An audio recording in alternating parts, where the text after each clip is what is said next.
niños de oír la palabra, pues no se puede decir. Y bueno, ha habido siempre una mutua fascinación entre el espectáculo, el deporte, en la delincuencia. ¿Por qué? Porque además de mover multitudes, son eventos siempre muy populares y se maneja muchísimo dinero. Raúl, ¿qué tal? ¿Cómo Estás, está, mi Raúl querido Portillo? maestro? Pues estamos hablando de nuevas industrias, de nuevas... son elementos que van más allá. La gente a lo mejor no te recuerda por lo que dijiste, pero te va a recordar por lo que los hiciste sentir. Los deportistas, los artistas hacen sentir a las personas y al hacerlo sentir tienen una gran capacidad de memorabilidad, se quedan incrustados en el lóbulo frontal, en el espíritu de un público que espera mucho siempre de ellos. O sea, grandes ídolos son aquellos que hicieron al público sentir muchísimo por ellos, sentir emoción, sentir tensión.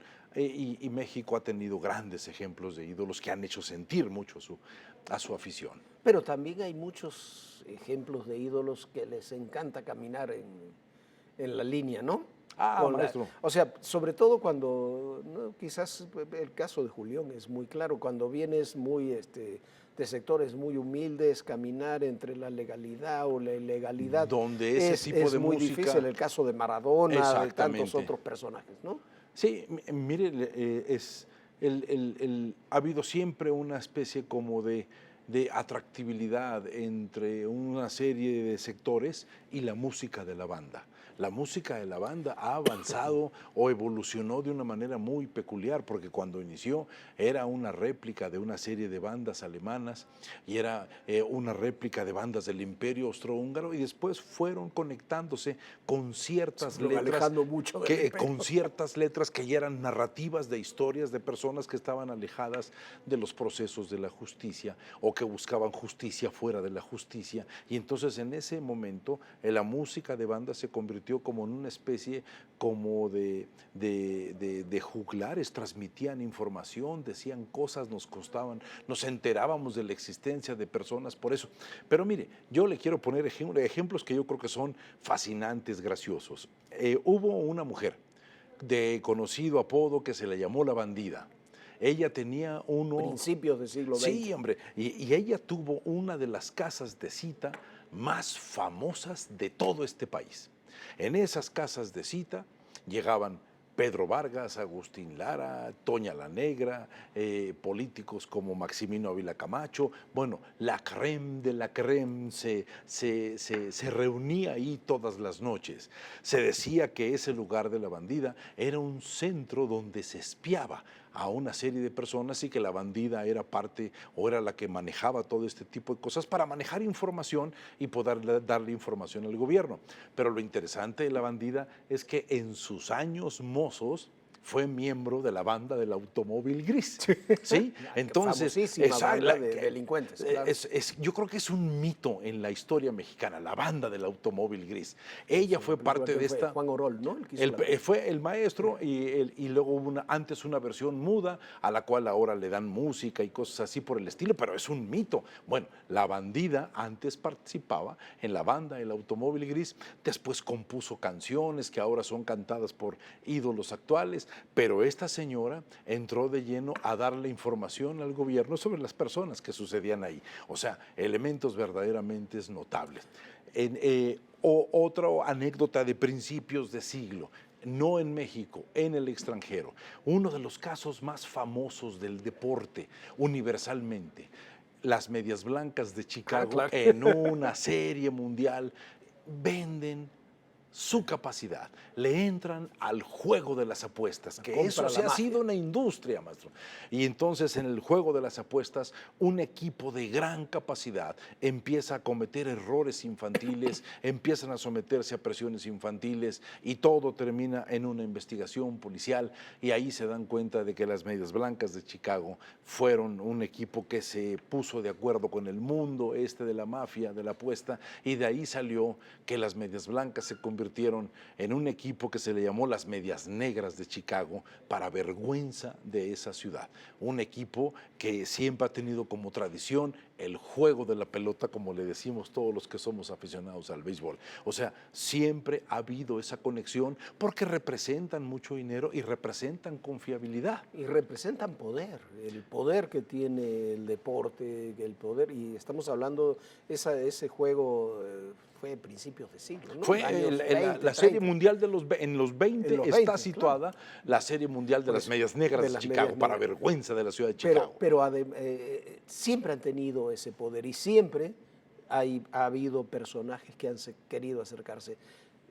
Si dejamos un poco el deporte, tienes el caso de Frank Sinatra y Hombre, de todo maestro. El Rat Pack, ¿no? Sí. Que estaban íntimamente El ligados. Rat Pack. El Rat Pack íntimamente ligados, tanto con el presidente Kennedy como con Gambino y los grupos de la mafia. Exactamente. Inclusive se dice que Hasta compartían amantes. Sinatra tuvo una novia que compartía con Kennedy. Judy Campbell. Exactamente. Y entonces ya en ese momento era un escándalo, pero eran Sinatra, era Peter Lawford, era creo que Dean Martin, estaba Sammy Davis Jr. O sea, aparte de ser grandes cantantes, eran unos borrachotes de órdago, maestro. Y entonces eran muy parranderos. Todo ese Rat Pack se dedicó de alguna manera a establecer contacto y encontrar información.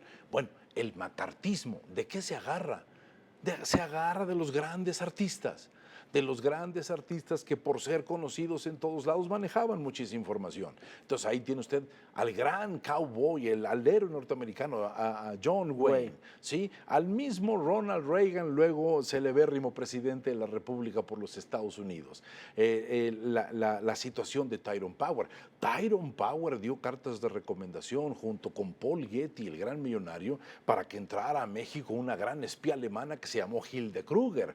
O sea, los artistas, los deportistas siempre han tenido un peso sobre la opinión pública. Mire, maestro, la grandiosidad de Maradona. O sea, como deportista, como persona, mire, yo sí quiero muchísimo que decir desear. que la ¿no? antideclaración de la semana es la declaración de Maradona diciendo que él es soldado de Chávez, soldado de esto y soldado de Maduro. Luego dicen que las drogas no hacen daño, maestro, verdaderamente. No, pero fíjese, es un ejemplo la carrera eso, de claro. Maradona hasta el Barcelona es impecable, es algo verdaderamente notable. ¿Dónde está la clave del cambio? La camorra napolitana. Cuando maestro. se va, claro, cuando ¿Sí? se va descubre la cocaína en Nápoles, En Nápoles. íntimamente ligado con la camorra napolitana, que en esa época tenía, no sé ahora, pero en esa Tenía época negocios en el fútbol. Tenía influencia. Exactamente. Dicen que la camorra napolitana maneja casi un tercio, directa o indirectamente, un tercio de la economía de Nápoles, imagínate. Fíjese, ¿no? Todo hay, lo que hay- puede hay ser una eso. cosa que es muy peculiar porque la mafia del sur de Italia es la llamada esta mafia. La creo que mafia, es la Cosa es Nostra o es la Cosa mafia. Nostra, Sí. la camorra y la nangreta. Y la Son los nangreta. tres Sí, grupos. y los calabreses que son La nangreta, verdaderamente la nangreta es son la calabresa. bárbaros, esos son bestias. Bueno, el sentido de vida de la mafia siciliana era preservar tradiciones, preservar costumbres, cuidar, proteger, porque se dice que son producto de cuando cae la Inquisición italiana. Cae la Inquisición italiana, la quiere desaparecer el Papa, y esa Inquisición italiana se reúne, se reorganiza y se convierte en la mafia italiana. Hay un libro interesantísimo sobre eso, pero era preservar costumbres. Está la película del Padrino, donde todas las costumbres se preservan, y la escena donde Marlon Brando se desespera y le dice al que seguramente es Frank Sinatra, compórtate como hombre, que es una gran escena. Esa ¿Sí? y además de una gran escena, es un gran ejemplo de un hecho real. ¿no? De un hecho que es real y que todo el mundo lo cómo la sabía y mafia era intocable. se relaciona con muchos artistas, en ese caso con Frank Sinatra, que además estaba relacionado con los más altos círculos del poder. Hay muchos personajes y quizás... Nace en Las Vegas. Claro, de ahí nacen Las Vegas. Quizás el punto más oscuro que se relaciona un poco con lo que estamos viendo es cuando el narcotráfico colombiano se mete en el deporte, Maestro. en el mundo de los artistas, y esa relación que El podía pobre- ser de otro tipo se convierte en algo incluso brutal. Oscuro, con brutal. sangre y muerte. Porque eso era Pablo Escobar. Pablo Escobar, aunque le hagan muchas series, lo quieran poner como un hombre muy interesante, era simplemente un hombre muy astuto, un hombre muy brillante, pero era un psicópata verdaderamente claro. programado para destruir, psicópata, sociópata, era un hombre que yo no sé por qué todavía siguen pensando que era un Robin hombre Hood. con tonos heroicos, que no los tiene. Pero fíjese, estos sicilianos, la costumbre, ¿qué quería la camorra? La camorra solo quiere dinero.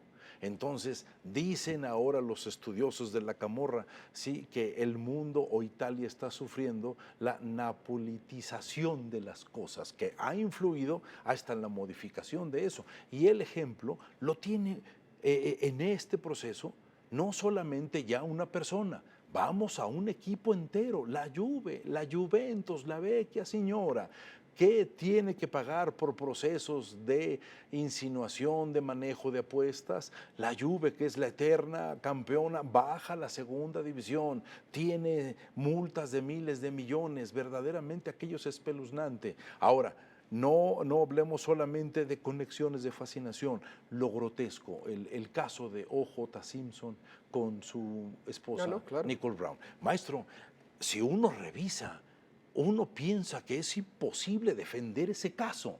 Yo estaba en los Estados Unidos, en Times Square, estaba yo trabajando y justo se prenden las pantallas para dar el veredicto.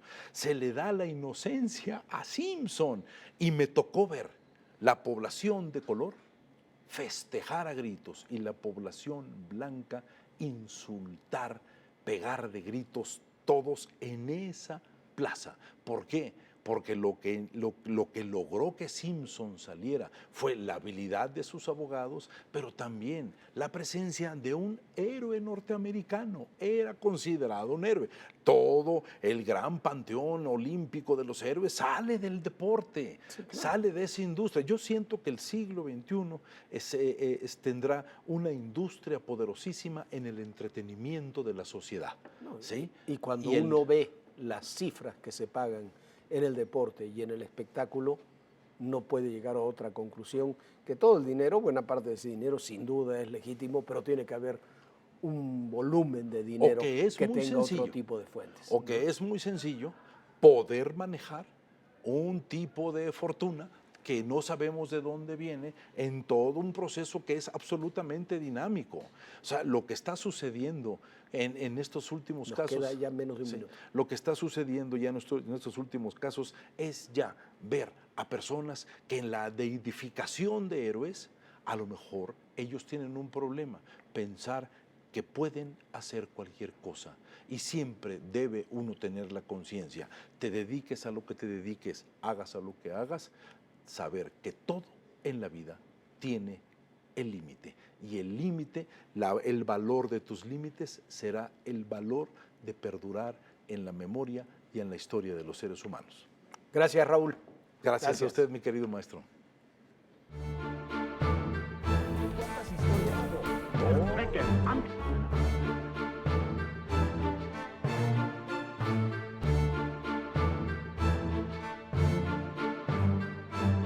A veces los niños, de oír la palabra, pues no se puede decir.